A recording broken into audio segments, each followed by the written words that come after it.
everyone, my name is Steph, this is the Novelty Corner, and today I have another discussion video for you. This topic was suggested to me by Heather from here Booktube, so thank you very much to Heather for the suggestion, and it is things that I don't worry about as a content creator. I think it's really easy to get hung up when you're making content on things that you need to do, and I think the reality is these days there's not a lot of things that you need to do unless you are trying to make this your permanent full-time gig, which hats off to you. That is an extraordinary amount of effort that I have no interest in pursuing. I'm doing this purely as a hobby, as something that I enjoy doing. It's something that challenges me and forces me to try new things every now and then. It also helps with my public speaking and my confidence, but I'm not out here trying to make money off of this platform.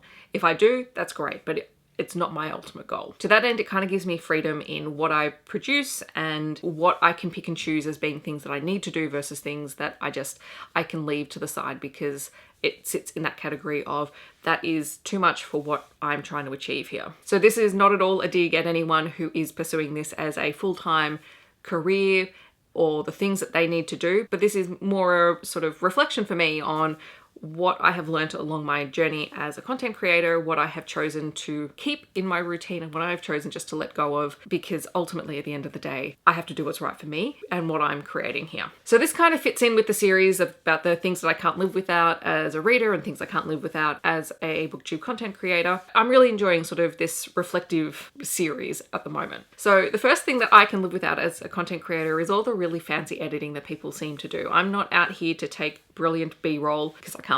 It's just not something that interests me. I'm also not doing all of the fancy edit and the inserting of clips and weird sounds. To me, that doesn't enhance things for me as a viewer. It's not something I pay that much attention to be perfectly honest. And as someone who is creating content, it's not something that I want to be spending all my time on. I'm here to talk about books and I want to get that content to you guys as quickly and as efficiently as I can. While yes, it would be nice to be able to do all of those fancy editing things, it's not something that I need to do. And up until a point where I have to do it for any reason, and I can't really foresee there being any reason that I have to do it, it's something that I'm happy just to leave to other people who are interested, who have the time and the effort to put into that. I should also say, I have a full-time job, so this hobby I have to fit in around my real life stuff. And yeah, editing doesn't quite make the cut there. Another thing is makeup. When I first started, I had, the intense fear that I would be judged for how I look. And I know that is the reality of putting yourself out there in any kind of social media platform. And I would make sure that I had done my makeup properly and that I had like a full face of makeup and whatnot. And these days I am far more relaxed. I suppose possibly it's the fact that I'm definitely in the older age bracket in terms of booktubers, but also I think I'm just feeling more comfortable with myself. So I still do my makeup for sit down videos like this, but it's much lighter and it's still a little bit of a confidence thing. Like I like to feel like I'm put together in a more sit down video like this, but I'm definitely far more relaxed in vlogs. And I think one of the things that really prevented me from filming vlogs, whether they're day in the life, weekend reading vlogs, etc., was that I felt like I had to be put together all of the time. And that makes it really tricky because particularly if it's a weekend reading vlog, after I finish filming, I want to take all of my makeup off because I'm done. I don't want to be wearing makeup for a whole day and it's not good for my skin. Anyway, so I'm far more relaxed now, and more than likely when you see a vlog, I'm not wearing any makeup for the whole thing. Half the time my hair is wet and drying from a shower. To me, that part of feeling self-conscious about that has gone because this is the reality. This is how people are. We can't be put together all the time. It would be nice, but the reality is I'm not put together all the time and I want to be comfortable. So it's kind of this, do you want formal sit down videos or do you want vlogs? And people seem to like vlogs just because I think they offer a little bit of a peek into the reality of a person's life. And my reality is that I'm not going to be putting on makeup just for a vlog. I think the other thing that I have learnt to be kinder to myself about is how I review versus how other people review.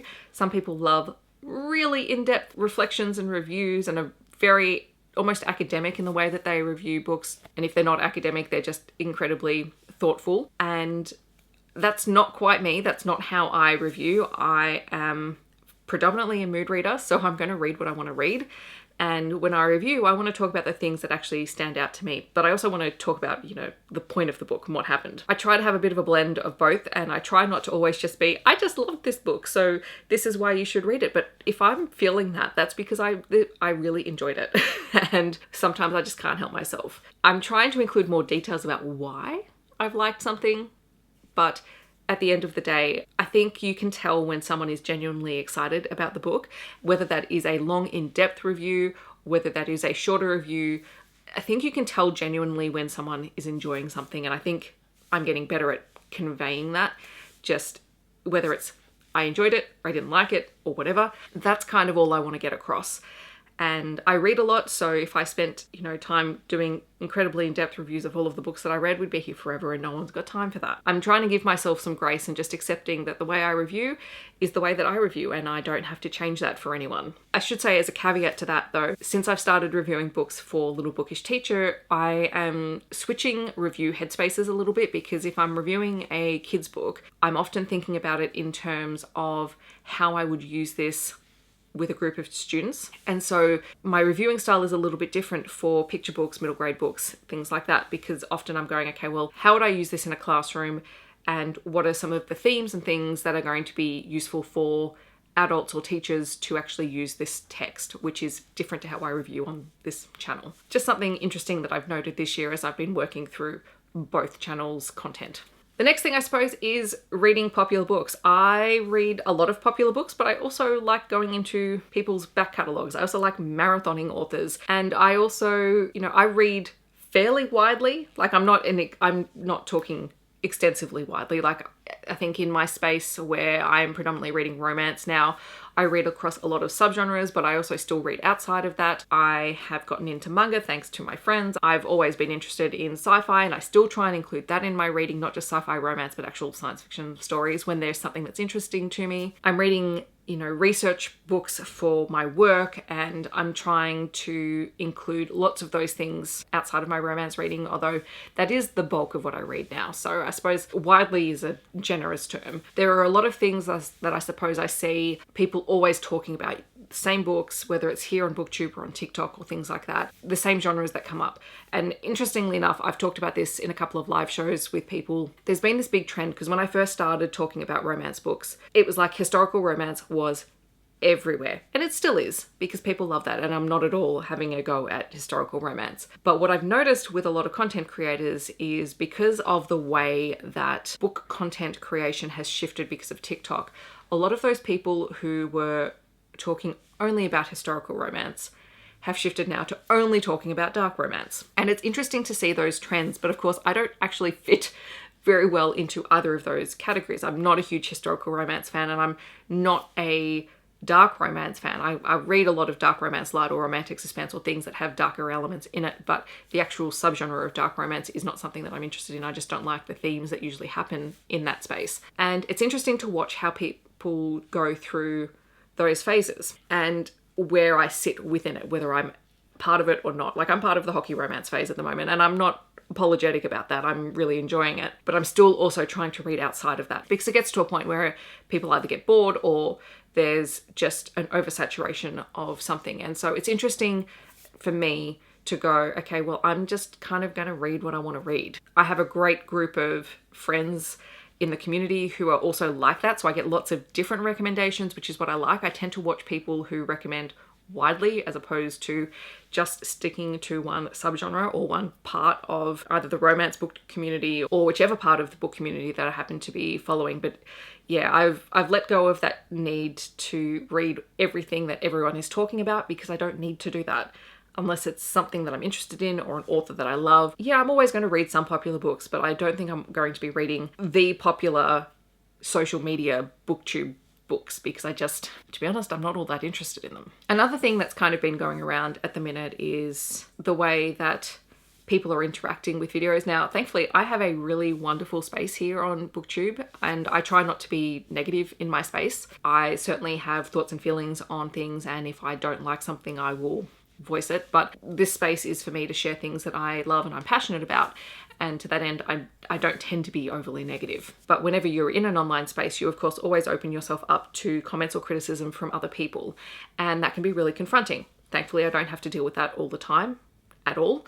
I have really wonderful people who follow me and who contribute and comment on my videos. And I hope that we've sort of built up this community of mutual respect, so we don't have to agree on everything, but we can have a conversation about it. Of course, not everyone is like that, and people want to make comments. And I think the one thing that you have to get used to if you are putting yourself out there in social media is you have to be willing to either accept that you may get negative comments at some point. They may hurt your feelings, but it's actually not personal, because I'm talking about books. It's not personal to me. You don't have to agree with me that a book is great, or that a book that I hated is a book that you like. We don't have to agree on those things because they're books. But I think the thing that you have to do as a content creator is either accept that at some point you're going to get those comments and have a plan for how you're going to manage that, because it does suck. I am very intimately acquainted with the block and mute buttons on every social media platform.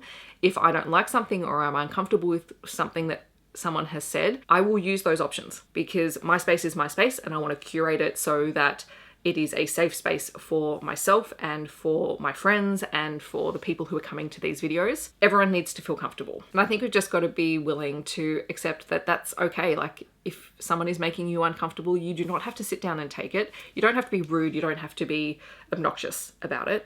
You can simply go, I'm going to either mute them, or I'm going to block them, or I'm going to do whatever. And I think that is a really important thing to remember.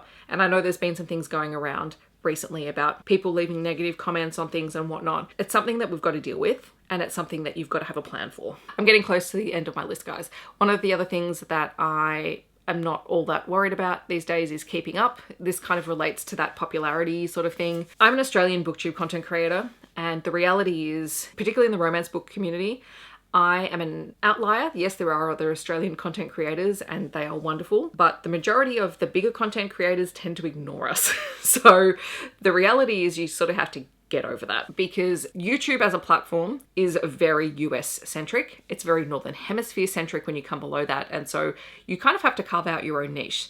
So this is not at all a dig at anyone. This is just simply a reality of the situation. And if you're coming into Booktube, I feel like if you are not US based, you kind of have to work a little bit harder if you want to grow your channel. And sometimes that means doing more outlandish things. And I don't have the time or the patience for that. I would rather create things that I'm interested in creating. I want to read the books that I'm interested in reading. I don't want to have to constantly try and beat an algorithm to see success. I want to sort of be my authentic self as much as I can be in a social media space. To that end, I don't even bother trying to keep up with the major trends. I'm going to do what I'm going to do and bring you guys along for the ride. And I think the final thing, which I touched on at the very beginning of this video, is I do not care about making this a full-time thing. It's not a reality for me. I do not have the time to try and transition to that space. I would not make enough money off of this in the first place to live. Like, this would not be a livable wage. So I don't even worry about that. Things like my memberships and whatever AdSense revenue I make tends to go back into books, which in turn goes back into creating content. So it's just kind of that little closed loop cycle that I'm happy with and happy to maintain, but I don't really want to take it beyond there. And I think it's great that there are people who can and do make that a reality, but it's not something that is ever going to be for me, at least in the foreseeable future. And who knows where I'm going to end up at any point in time with regards to content creating. So hopefully this was interesting to people and, you know, maybe prompts a bit of a discussion. I am enjoying what I'm doing, and I will constantly keep adapting and changing as I do. This channel has gone through many iterations over the years, and that's okay.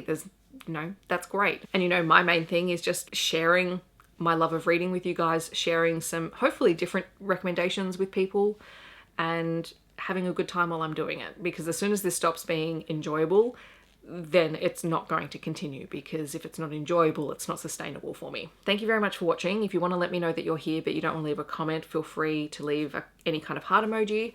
Otherwise, I hope that wherever you are in the world, you're staying safe and healthy, and I will see you in my next video. Bye everyone.